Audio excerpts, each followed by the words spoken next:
बिस्मिल्लाहिर्रहमानिर्रहीम। अस्सलाम वालेकुम dear students, welcome to far group of education. मैं हूं सर फरमान, आपका फिजिक्स टीचर। लास्ट टाइम हमने चैप्टर नंबर 4 का टॉपिक नंबर 2 यानी Newton's first law of motion हमने अपने जो है लेक्चर के अंदर डिस्कस किया था, और आज जो है हम चैप्टर नंबर 4 का topic number 3 Newton's second law of motion discuss करने जा रहे हैं। तो चलते हैं अपने टॉपिक की जानिब।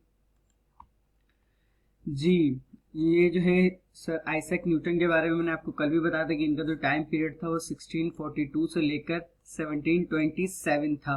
इन्होंने जो है वो 3 लॉस पर काम किया था, और जो है वो इन तीनों लॉस को इन्होंने अपनी बुक, इनका जो इंग्लिश में नेम जो है ट्रांसलेट किया गया वो इस तरीके से किया गया, mathematic principles of natural philosophy इन 1687। यानी 1687 के अंदर इन्होंने अपनी एक book mathematic principles of natural philosophy के अंदर इन तीनों लॉस को जो है वो इन्होंने पब्लिश किया था, जो किससे ताल्लुक रखते थे, governing the movement of all object, जो तमाम जितनी भी चीजें उनके हरकत से एट ऑल टाइम, तमाम वक्तों में, इन ऑल सरकमटेंस, यानी जितने भी वक्तों में, जितने भी माहौल में, जितनी भी चीजें जो है उनकी जो हरकत है उससे वो ताल्लुक रखते थे तीनों लॉज, जिनको हम आज Newton's first, second and third loss के नाम से जानते हैं। तो चलते हैं अपने टॉपिक की जानिब। हमारा जो आज का टॉपिक है उसकी इक्वेशन हम ये ड्राइव करेंगे, क्या, F is equal to m into a, where F is equal to force, m is equal to mass and a is equal to acceleration. Force is equal to mass multiply by acceleration. ठीक है जी, देखते हैं कि हमें जो है Newton का second law क्या कहता है। द ग्रेटर द फोर्स, कि आपकी जो फोर्स है वो जितनी ज्यादा होगी अप्लाइड टू एन ऑब्जेक्ट, किसी भी चीज पर, the more the object will accelerate, किसी भी चीज पर जो है आपकी जो है वो फोर्स जितनी ज्यादा होगी, आपकी जो है उसके अंदर एक्सेलरेशन भी उतनी ज्यादा पैदा होगी। किस तरीके से देखते हैं, it takes more force to accelerate an object with a lot of mass than to accelerate something with very little mass. कि यहाँ पे ये बताया जा रहा है कि अगर जो है कोई हल्की चीज है, मतलब फॉर एग्जांपल एक ब्लॉक है, वो है 1 kg का, ठीक है जी, 1 kg का आपके पास जो है वो एक ब्लॉक है, ठीक है। इसको जो है वो मूव करने के लिए मुझे जितनी जो है वो फोर्स मेरी लगेगी बनिस्बत जो है, अगर मैं जो है वो 2 kg का ब्लॉक जो है यहाँ पर मूव करने की कोशिश करता हूँ, तो मेरी जो फोर्स है वो उसके बनिस्बत ज्यादा लगेगी। यहाँ पर भी यही बताया जा रहा है कि अगर जो है आपकी जो मास है वो जितना ज्यादा होगा, आपकी जो फोर्स है वो उतनी ही ज्यादा लगेगी उस बॉडी को एक्सेलरेट करवाने के लिए, यानी उस बॉडी को जो है वो मोशन के अंदर लाने के लिए। ठीक है जी, यहाँ पे एक पिक्चर है हमारे पास, उसमें बताया जा रहा है the player in black had more acceleration thus he hit with a greater amount of force. कि जो यहाँ पर ये वाला प्लेयर है, ये ब्लैक जो कपड़ों में प्लेयर है, उसके अंदर जो है वो काफी ज्यादा एक्सेलरेशन है, दस hit which a greater amount of force, इसके अंदर जो है वो काफी ज्यादा एक्सेलरेशन पाई गई है, कि इसी वजह से जो है ये बहुत ज्यादा मिकदार में जो अपनी फोर्स लगा रहा है इस दूसरे बंदे को हिट करने के लिए। ठीक है जी, तो नतीजा ये निकला कि जितनी जो है वो बॉडी का मास कम होगा, हमारा जो है फोर्स उतनी कम लगेगी, और जितनी जो है वो बॉडी का मास ज्यादा होगा, हमारी जो फोर्स है उतनी ज्यादा लगेगी। ठीक है, जो यहाँ से ये पता चला कि फोर्स जो है वो मास के डायरेक्ट प्रोपोर्शन है। डायरेक्ट प्रोपोर्शन उस चीज को कहते हैं कि एक चीज के बढ़ने से दूसरी चीज का बढ़ जाना, जैसे जैसे जो है आपका मास बढ़ेगा वैसे वैसे ही आपकी फोर्स भी बढ़ती जाएगी। ठीक है जी, अब यहाँ पे देखें, the greater the force the greater the acceleration, के जो है आपकी फोर्स जितनी ज्यादा होगी, आपकी एक्सेलरेशन भी जो है वो उतनी ज्यादा ही प्रोड्यूस होगी।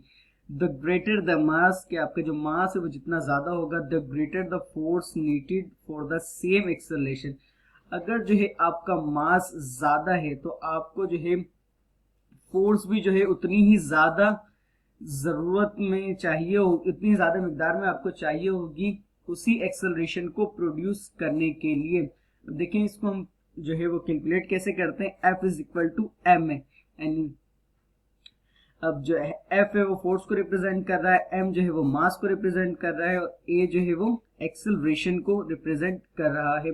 अब यहाँ पे देखिए, हमारे पास एक कार है, ठीक है जी, ये हमारे पास एक कार है, इसका जो वेट है वो कितना है, 1000 kg है। ठीक है जी, इसका जो वेट है वो कितना है, 1000 kg है, और यहाँ पर जो हमारे पास क्या है, एक बस है और इसका जो वेट है वो कितना है, 2000 kg है। अब यहाँ पे जो है हमने जो है वो जो इसको मूव कर रहा है उसका साइज देखें आप, और यहाँ पर जो है इसको जो ये मेरे ख्याल से गाइड है इसको जो मूव कर रही है इसका साइज देखें। अब ये देखें इन दोनों के साइज में फर्क है। तो ये हमें पता चला कि जो मास आपका जो है वो बेशक आपका मास ज्यादा हो जाए लेकिन आपको जो है उस, अब इन देखें इन दोनों में एक्सेलरेशन कितनी प्रोड्यूस हो रही है, 5 मीटर पर सेकंड स्क्वायर। इन दोनों में जो एक्सेलरेशन कितनी प्रोड्यूस हो रही है, 5 मीटर पर सेकंड स्क्वायर। लेकिन इन दोनों में जो है यहाँ पर जो है वो 1000 kg के हिसाब से फोर्स आपकी कम लग रही है और यहाँ पर जो 2000 kg के हिसाब से आपकी फोर्स ज्यादा लग रही है। तो पता ये चला कि मास अगर जो है आपका ज्यादा होता है तो आपकी जो है वो फोर्स भी ज्यादा होगी सेम एक्सेलरेशन को प्रोड्यूस करने के लिए। क्या कहा मैंने, सेम एक्सेलरेशन को प्रोड्यूस करने के लिए। ठीक है जी, आगे बढ़ते हैं। We think in Newton's second law proves that the different masses accelerate to the earth at the same rate but with different forces। Newton जो सेकंड लॉ है वो ये प्रूव करता है कि जो मुख्तलिफ किस्म के मैसेस हैं वो अर्थ को उसी रेट में जो एक्सेलरेट करते हैं बट विद डिफरेंट फोर्सेस, लेकिन उनकी जो फोर्सेस होती है वो क्या होती है, मुख्तलिफ होती हैं। ठीक है जी, हम देखते हैं पिक्चर से समझने की कोशिश करते हैं। We know that the object with different masses accelerate to the ground at the same rate। हमें ये पता है कि ऑब्जेक्ट जो है उनका मास जो क्या है वो डिफरेंट है। अब यहाँ पे देखें एक का मास हमारे पास 10 kg है और इस वाले का मास हमारे पास कितना है, 1 kg है। अब ये जो देखिए, अब जैसे ही ये जमीन की जानिब बढ़ेंगे जो है इनकी जो है वो एक्सेलरेशन क्या होगी, बिल्कुल सेम होगी, यानी ग्रेविटेशनल फोर्स इनकी क्या होगी, सेम रेट पर जो है वो जमीन को हिट करेंगे। ठीक है जी, वो कैसे हम देखते हैं। However because the second law we know that they don't hit the ground with the same forces. लेकिन हमें ये पता है कि इनकी जो है वो ग्रेविटेशनल फोर्स जो है वो तो सेम होगी लेकिन इनकी जो फोर्स होगी वो क्या होगी, बिल्कुल भी सेम नहीं होगी। कैसे, यहाँ पे देखें कैलकुलेट करके बताया हुआ है। हम जो है एक्सेलरेशन हमें फाइंड आउट करनी है, हम इसी फॉर्मूले से ए को जो है वो अलग कर लेंगे। क्या हमारे पास फॉर्मूला पहले क्या था, F is equal to M है, हम m को वहां शिफ्ट कर देंगे, क्या हो जाएगा A is equal to F over M. हमारी फोर्स कितनी लग रही है, 98 न्यूटन लग रही है। ठीक है जी, और हमारे पास जो था उसका मास कितना था, 9.8। ठीक है, और यहाँ पर जो हमारी फोर्स कितनी लग रही है, 9.8 जी, और जो है हमारे पास यहाँ पे मास कितना है, 1 kg, और यहाँ पर मास कितना है, 10 kg। तो दोनों को जब हमने कैलकुलेट किया हमारे पास दोनों की एक्सेलरेशन क्या है, सेम है। इसकी भी 9.8 मीटर पर सेकंड स्क्वायर आई और जो है इसकी भी 9.8 मीटर पर सेकंड स्क्वायर आई। ठीक है जी, तो हमें ये पता चला कि जो है वो कोई भी बॉडी अगर अर्थ की जानिब ढलान की तरफ आती है, मतलब ऊंचाई से नीचाई की तरफ आती है, तो वो सेम रेट पर जो है अर्थ को जो है वो हिट करेगी लेकिन उनकी जो फोर्स होगी वो डिफरेंट होगी। ठीक है जी, यानी एक्सेलरेशन उनके सेम होगी लेकिन उनकी जो फोर्स है वो डिफरेंट होगी।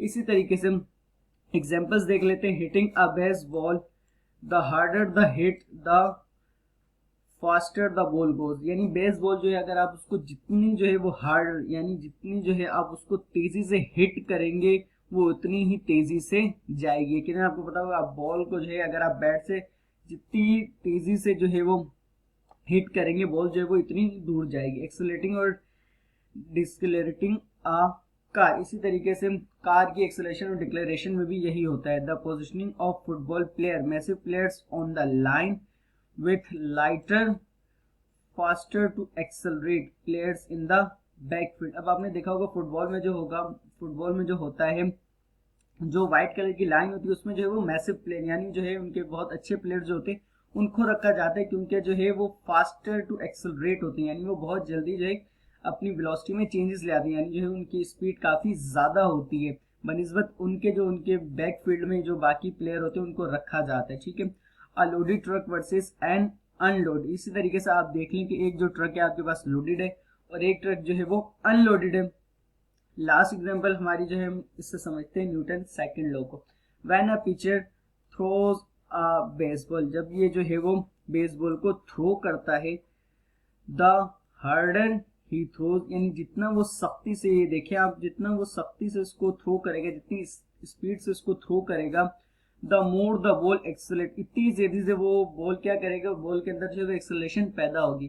The mass of the ball stage the same, अलबत्ता जो है इसका जो मास होगा बॉल का वो सेम ही रहेगा, यानी उसका जो वजन है वो बिल्कुल सेम रहेगा, बट द फोर्स इंक्रीजेज, लेकिन उसके अंदर की जो फोर्स होगी वो क्या हो जाएगी, इंक्रीज हो जाएगी, बढ़ जाएगी। एक बॉल जो है आप उसको जितनी तेजी से जो है वो थ्रो करेंगे, उसका अलबत्ता जो है उतनी तेजी से उसके अंदर जो है वो एक्सेलरेशन प्रोड्यूस होगी, अलबत्ता उसका जो मास है वो चेंज नहीं होगा, लेकिन उसकी जो फोर्स है यहाँ पर वो चेंज हो जाएगी। ठीक है, उम्मीद करता हूँ आपको जो है Newton second law of motion बहुत अच्छे से समझ आ गया होगा। तो इंशाल्लाह नेक्स्ट टॉपिक में हमारा Newton third law of motion हम डिस्कस करेंगे। अगर किसी बच्चों को कोई भी चीज़ समझ में नहीं आई तो वो कमेंट में जो है वो कमेंट में हमसे पूछ सकते हैं। इंशाल्लाह हम कोशिश करेंगे उसके कमेंट का आंसर दिया जाए। तब तक अपना और अपने बड़ों का ख्याल रखें। अल्लाह हाफिज़, जज़ाक।